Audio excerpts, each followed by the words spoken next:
América Latina en los años 30. Prólogo. 1929 marca sin duda el inicio de la mayor y más profunda crisis que haya avalado al sistema capitalista mundial. Durante los años que dura la crisis, de 1929 a 1933, todas las contradicciones del capitalismo estuvieron, más que en ningún otro momento, a flor de tierra. El desarrollo desigual entre la industria y la agricultura, la irracionalidad del capitalismo que se deriva de la producción social y de la apropiación privada, nunca antes se habían destruido tantos alimentos mientras millones de desocupados se morían de hambre, en pocas palabras, nunca la contradicción inherente a la mercancía, que es una contradicción entre el valor de uso y el valor de cambio, fue tan evidente. Sin embargo, lejos de desaparecer el sistema capitalista, de haber sido la crisis la causa del derrumbe del sistema, salió de ella, sobre todo a causa de la Segunda Guerra Mundial, más fuerte y agresivo, y las mismas crisis se harían a partir de entonces menos virulentas. Por esto el estudio de las sociedades latinoamericanas, durante esta época, tiene un enorme significado teórico para la comprensión de su historia y sobre todo de su presente. En este prólogo, más que intentar un resumen de los acontecimientos en la región o de procurar un análisis de las distintas metodologías o enfoques teóricos que utilizaron los autores que participan de esta antología, vamos a presentar a grandes rasgos cuál fue a nivel mundial la expresión de la crisis y cuáles sus consecuencias, sobre todo para los países dependientes y, en particular, para Latinoamérica. Lo hemos decidido así pensando en que no todos los lectores tendrán la información de los especialistas en ciencias sociales y que el proporcionárselas, aun cuando sea con cuentagotas, les será de alguna utilidad. El otro enfoque estaría más destinado a los especialistas y, en todo caso, de la lectura del libro ellos podrán obtener sus conclusiones. La producción industrial del mundo experimentó una baja más que considerable, pues el índice en el año de 1932 era parecido apenas al obtenido en 1913. En el cuadro 1 reproducimos la información. Cuadro 1, índice de la producción industrial del mundo, 1921 igual a 100. El descenso mucho más pronunciado de los bienes de producción se explica fácilmente por la mayor inestaticidad de su demanda, pues mientras los bienes de consumo mantenían su demanda, al menos para la subsistencia de la población, era obvio en cambio que en estos momentos pocos empresarios pensarían en modificar su equipo productivo, o en aumentarlo cuando en términos generales había sobreproducción. Con este solo indicador el lector podrá darse cuenta de la profundidad de la crisis en el mundo, no obstante, su efecto no fue el mismo en todos los países. En el cuadro 2 se reproducen los datos para algunos países seleccionados. Cuadro 2. Índice de la producción industrial en el año 1932, 1928 igual a 100. Los países que menos sufrieron los efectos de la crisis fueron Inglaterra y el Japón. El primero debido a que ya en 1928 la producción era bastante baja y a que la organización de Commonwealth cerró el imperio evitando mayores efectos para Inglaterra, al mismo tiempo que exportaba para sus colonias sus consecuencias más graves. El segundo, debe recordarse que su economía ya funcionaba en gran parte como economía de guerra, en aquel entonces ya había invadido a la China. Este último criterio es tanto más importante si pensamos que constituyó al final de cuentas el único que pudo solucionar los problemas creados por la crisis. En los otros países mencionados los efectos fueron severos, sobre todo en los Estados Unidos y Alemania. Francia constituye un caso especial, ya que la crisis se manifiesta más en los bienes de producción que en los de consumo.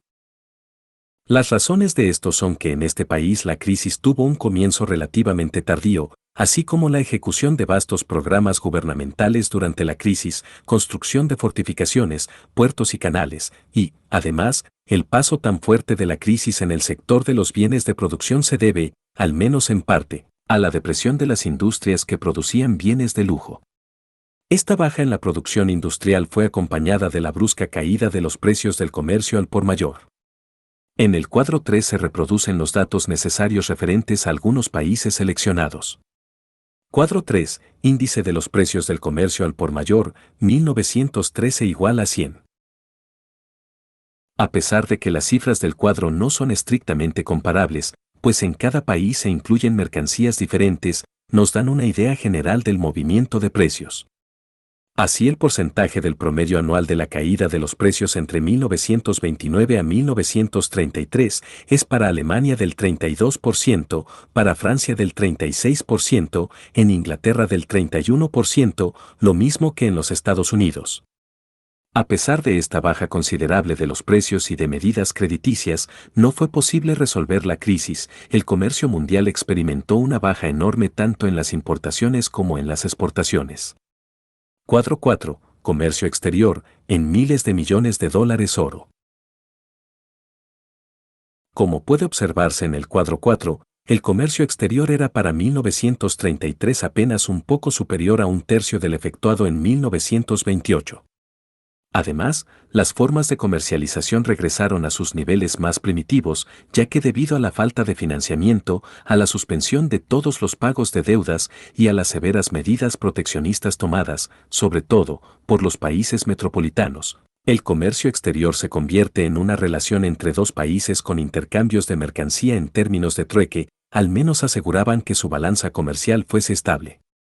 Así, pues, la economía mundial estaba en bancarrota, todo el sistema capitalista se había desorganizado totalmente, el auge que resultó de la Primera Guerra Mundial desapareció como por arte de magia para que los volúmenes de producción y los precios de las mercancías volvieran al nivel de 1913.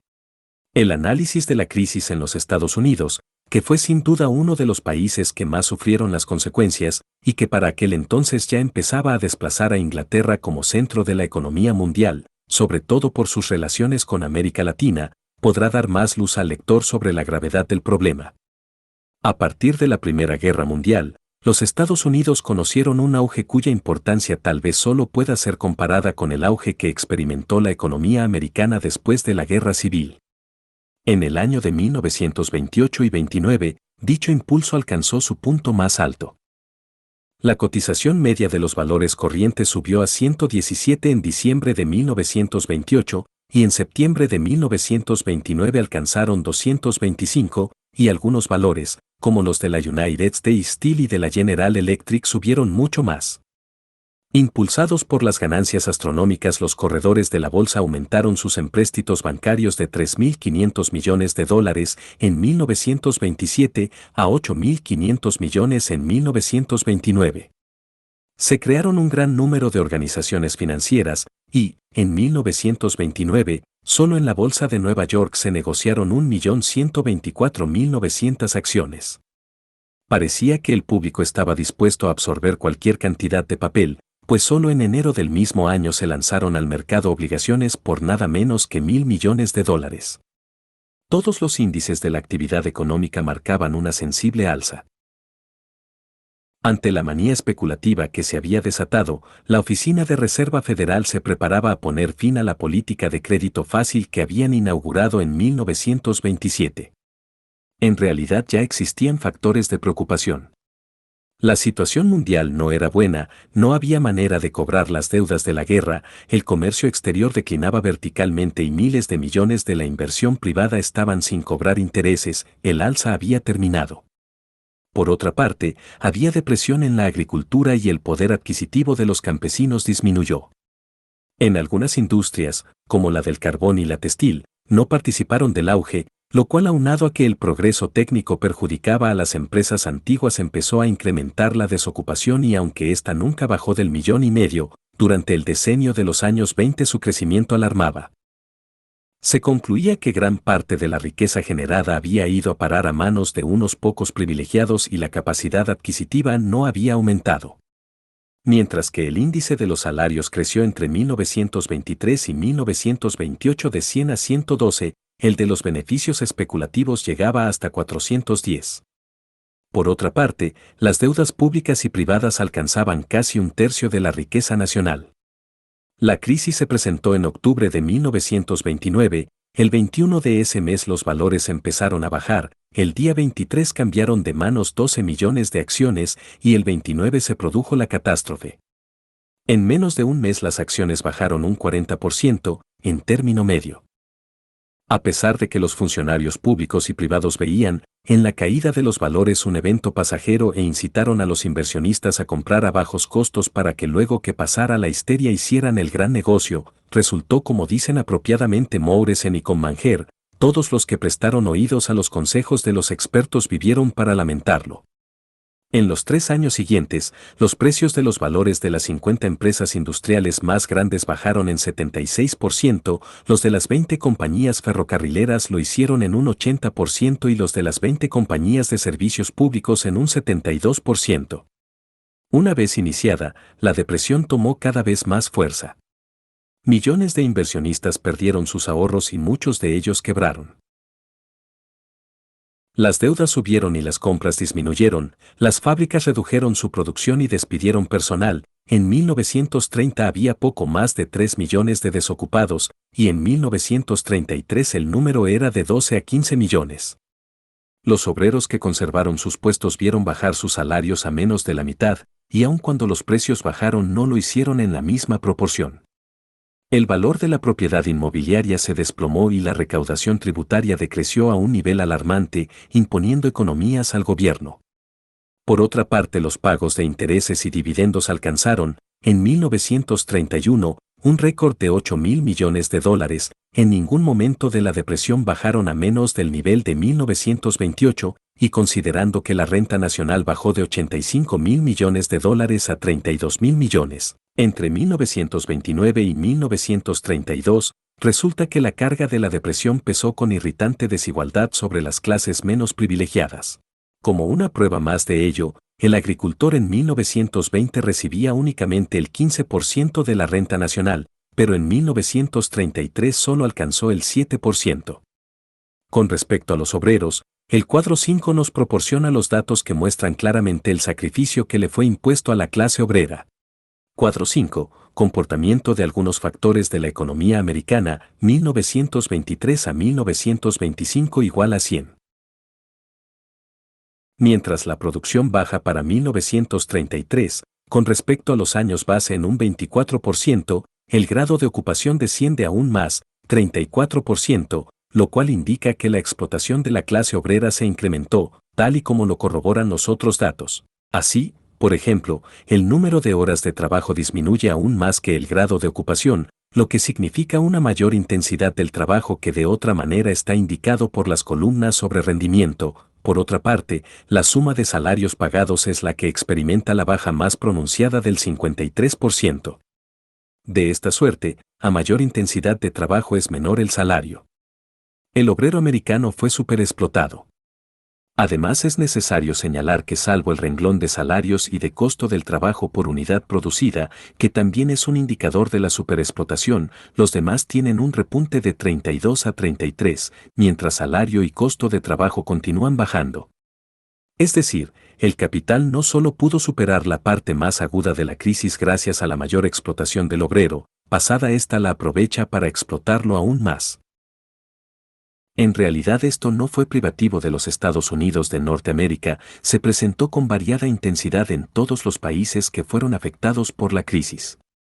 Sin embargo, de la misma manera que en los países desarrollados la crisis pesó sobre todo en las clases populares, fue en los países subdesarrollados donde la crisis hizo más estragos, y fueron, sin lugar a dudas, las clases populares de estos las que más sufrieron las consecuencias. Dada la composición del mercado mundial, las colonias y los países dependientes se habían integrado al mismo tiempo como abastecedores de materias primas y como consumidores de los productos manufacturados de las metrópolis. En términos generales, que obviamente varían de país a país, estas naciones tenían su economía organizada alrededor de un cultivo o de unos pocos, así, pues, dominaba el monocultivo. Cuando se presentó la crisis, la caída de los precios, sobre todo de los productos agrícolas, tenía un efecto infinitamente mayor que en los países de economía más diversificada, no solo porque las condiciones del monocultivo o en torno a un número pequeño de productos agropecuarios afectan de un solo golpe la economía, sino también debido a que el precio de dichas mercancías está fuera de su control. El cuadro 6 nos da una idea de la caída de los precios de mercancías agrícolas. Aunado esto a la estrechez de los mercados, la baja experimentada en el ingreso debido a las exportaciones fue sumamente importante, pues la caída de los precios fue aún más impresionante para los campesinos de estos países. Fueron sin lugar a duda los trabajadores del campo los que más sufrieron las consecuencias, pues a pesar de que algunos de ellos podían volver a la economía de autoconsumo, su situación fue aún más pobre. Cuadro 6. Precios de mercancías típicamente coloniales en francos oro por quintales métricos.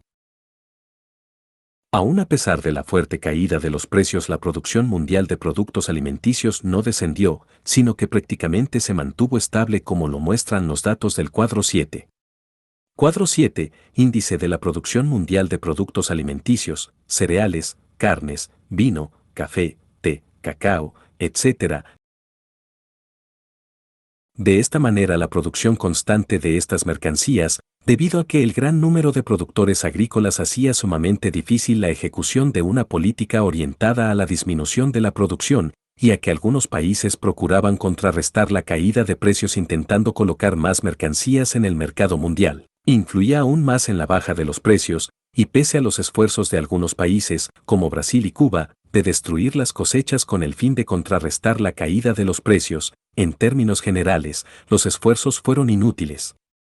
La pérdida del valor de las exportaciones de los países dependientes limitaron su capacidad para importar, lo cual, como veremos más adelante, tuvo consecuencias importantes para la industrialización de algunos países. La falta de crédito internacional y la cada vez mayor incapacidad de las metrópolis para exportar capitales, véase el cuadro 8, obligaron a estos países a suspender el pago de sus deudas con el exterior y, mientras fue posible, a pagar con sus reservas de oro. Por esto, las reservas de los bancos centrales y de los gobiernos de Asia bajaron en un 66%, y los de América Latina en un 46% durante el periodo de 1929 a 1933. En tanto que los de Europa se incrementaban en más del 50% en el mismo periodo. Cuadro 8. Exportación de capitales. Resulta claro de lo anterior cómo el mayor peso de la crisis recayó en los países periféricos y cómo, si esto fuera poco, la crisis misma provocó una descapitalización de estos para concentrar aún más la riqueza en los países metropolitanos. La crisis trajo para los países latinoamericanos una gran inestabilidad política. No hubo ningún país de la región que durante la crisis pudiera conservar en el poder a sus jefes de Estado. Las formas variaron, desde renuncia, el golpe de Estado, el cuartelazo, hasta la imposición de dictaduras en los países invadidos en la época por los Estados Unidos, como Nicaragua y la República Dominicana. Dicha inestabilidad política puede ser explicada por la dinámica de la misma crisis, ya que al haber desarticulado toda la estructura económica, la base de sustentación de las clases sociales dominantes, básicamente agrarios portadoras, perdieron su fuente de poder y dominación. Al mismo tiempo, la insoportable condición en que se encontraban las clases medias y populares hacía que se levantasen o fuesen movilizadas, con relativa facilidad, en su afán de encontrar solución a sus problemas. Los movimientos populares tendieron a los extremos, o socializantes o bien fascistas. Los primeros encontraban su base en las clases obreras, mientras los segundos, en las clases medias y algunos sectores de la oligarquía.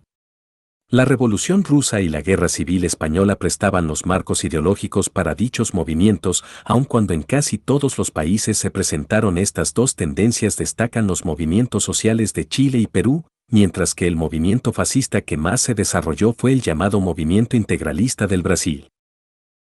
Paradójicamente, el resultado de esta inestabilidad política, derivada de la incapacidad de las clases sociales para sustentar una de ellas el poder, es el fortalecimiento de los estados y la adquisición de una mayor autonomía frente a las clases. Los gobiernos o bien se constituyen como dictaduras militares o bien como regímenes populistas. En el primer tipo, quizá el más generalizado, destaca Nicaragua, República Dominicana, Argentina, El Salvador. En el segundo, Brasil, México y Colombia.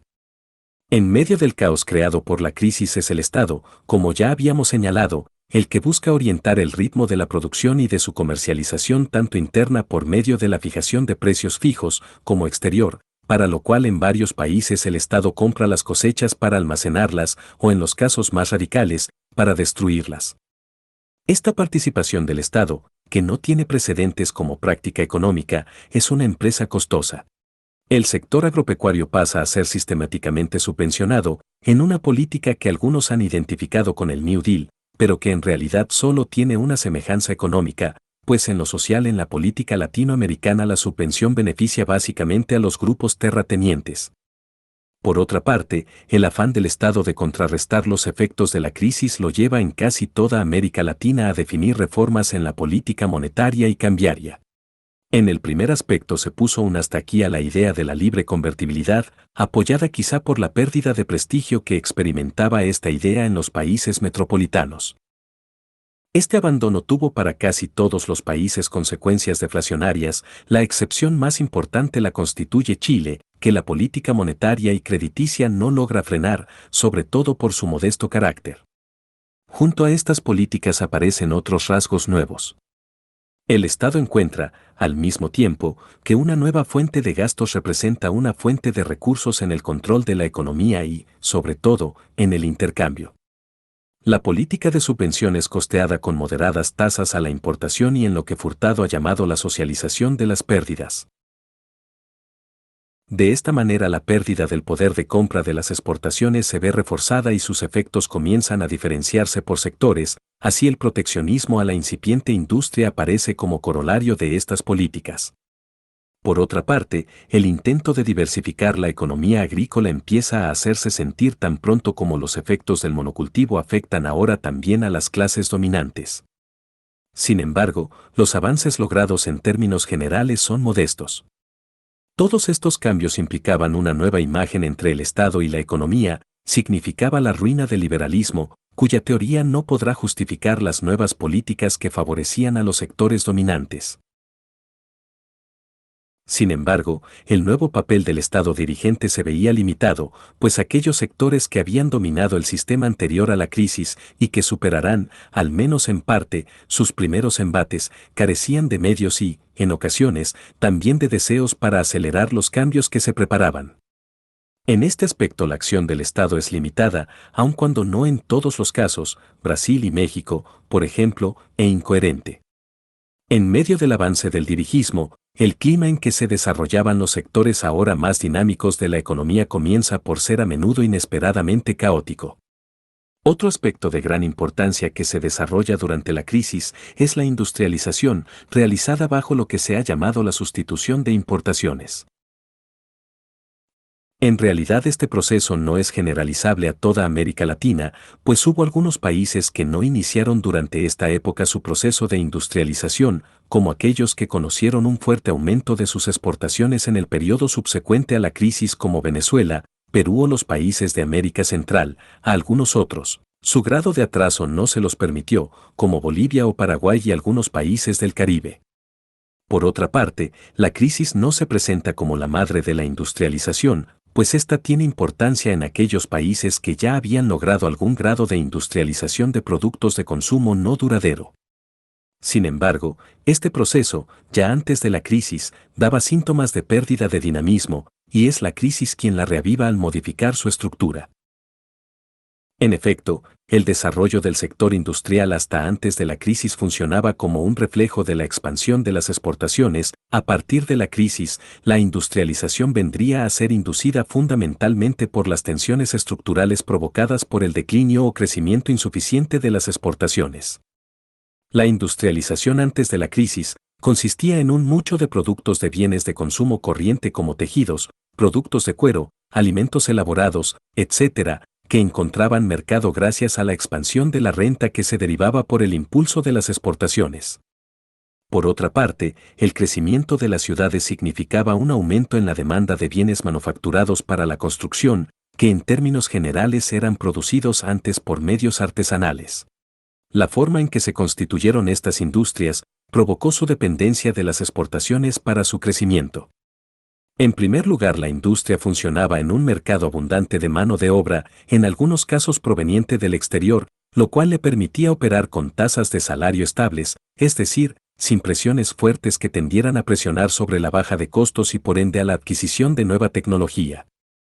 En este sentido, la industrialización funcionaba igual que la agricultura de exportación, pues ésta tenía siempre mano de obra abundante procedente de los sectores de autoconsumo. Al mismo tiempo, Las inversiones para infraestructura y las que requería el sistema industrial encontraban facilidades de financiamiento en el exterior. Sin embargo, este financiamiento generalmente estaba atado a la adquisición de bienes de capital y tecnología de los centros hegemónicos. Esta dependencia financiera reducía el proceso industrial al tratamiento de materias primas locales o al acabado de productos semimanufacturados, siempre con maquinaria y tecnología importada. Incluso la asistencia mecánica a las empresas se limitaba a la sustitución de piezas, las cuales eran surtidas para las casas importadoras. De esta manera, la industria no generaba demanda para sí misma o no presionaba para la nueva sustitución de importaciones. Su crecimiento se limitaba a la expansión industrial en el mismo tipo de artículos de acuerdo con la nueva demanda general por la renta que producían las exportaciones.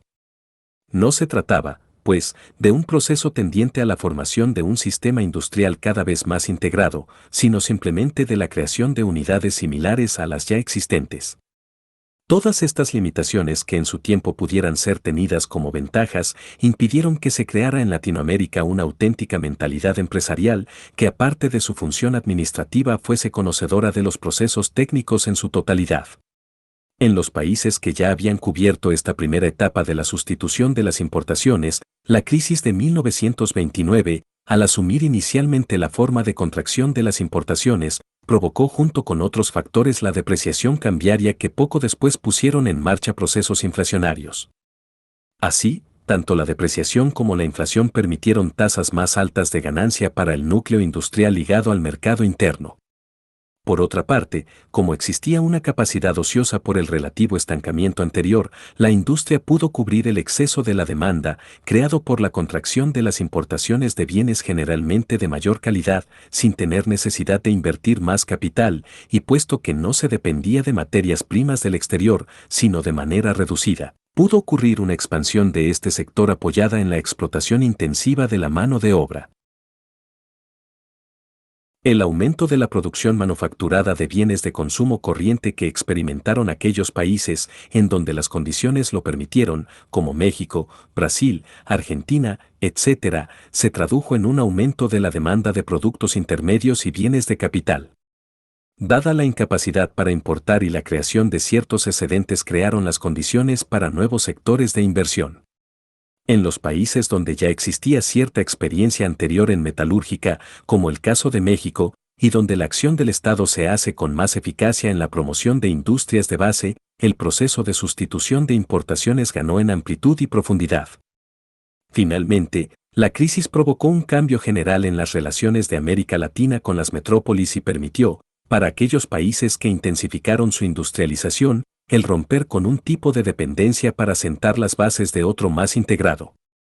Los Estados Unidos de Norteamérica, después de la Primera Guerra Mundial, empiezan a hacer sentir su peso internacional en tanto Inglaterra va perdiendo terreno.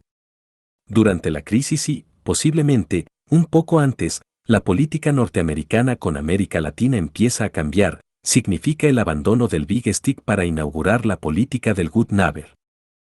Corresponde al afianzamiento de la metrópoli en las zonas ocupadas por sus marines, Santo Domingo, Nicaragua, y a la creciente ola de descontento que baña a Latinoamérica contra el agresor.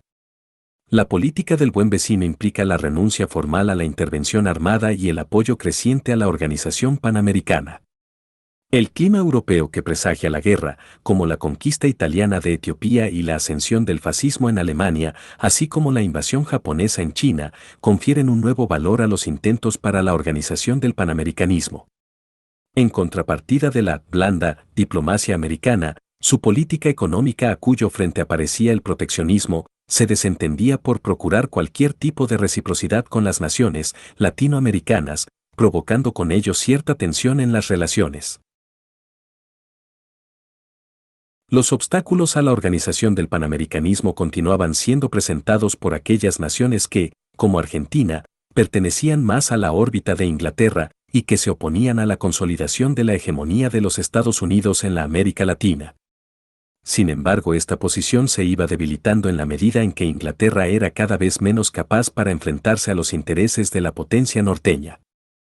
En estas condiciones, la Conferencia Panamericana efectuada en Montevideo en 1933 dio como resultado un pacto de no agresión y conciliación, propuesto por Argentina y apoyado inesperadamente por los Estados Unidos.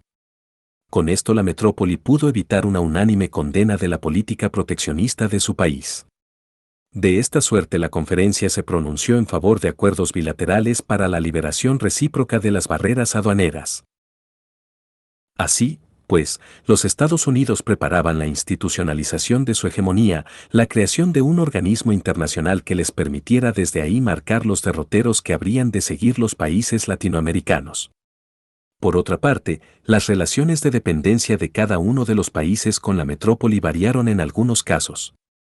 Variaron en aquellos países en los cuales gracias a la industrialización y a su política agraria la economía se diversificó. En las otras su situación continúa la misma, producción de uno o pocos artículos de tipo agropecuario o minero para la exportación a un país y su dependencia de las importaciones para cubrir sus necesidades de productos manufacturados, sobre todo de consumo corriente y duradero, y en algunos también de productos agropecuarios para alimentar a su población. En los primeros, en los que se inició el desarrollo hacia adentro, para emplear el lenguaje de la CEPAL, aun cuando su comercio exterior continúa basado en la exportación de productos agropecuarios y mineros, en ocasiones basados en economía de monocultivo, su dependencia de la importación de bienes de consumo corriente y duradero va perdiendo importancia para dar paso a una dependencia más inelástica de bienes intermedios y de capital. Sin embargo, el rasgo fundamental que se inicia tímidamente durante la crisis es la internación del imperialismo en las sociedades que lograron efectuar su industrialización. No es que el capital no haya estado presente en algunas sociedades y aún no esté, los enclaves mineros y plantaciones serían una prueba irrefutable, más bien hacemos referencia a la participación de los intereses imperialistas en el sistema industrial, en el sector más dinámico de la sociedad.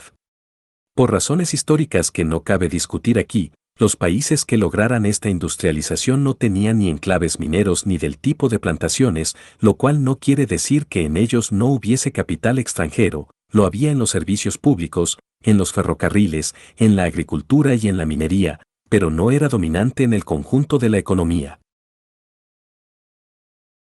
En cambio, ahora su temprana incorporación en la industria manufacturera, tan temprana como la industrialización misma y su desarrollo, le iría otorgando un papel cada vez más importante y por ende más dominante hasta demostrar cómo en nuestros días, salvo que un país salga de la órbita del capitalismo como lo hizo Cuba, el único medio que tienen estos países de desarrollarse es logrando una mayor integración económica con la metrópoli, es aliándose cada vez más al capital extranjero y a sus intereses, es consolidando lo que se ha llamado acertadamente el desarrollo asociado, es, en una palabra, a costa de su autonomía nacional.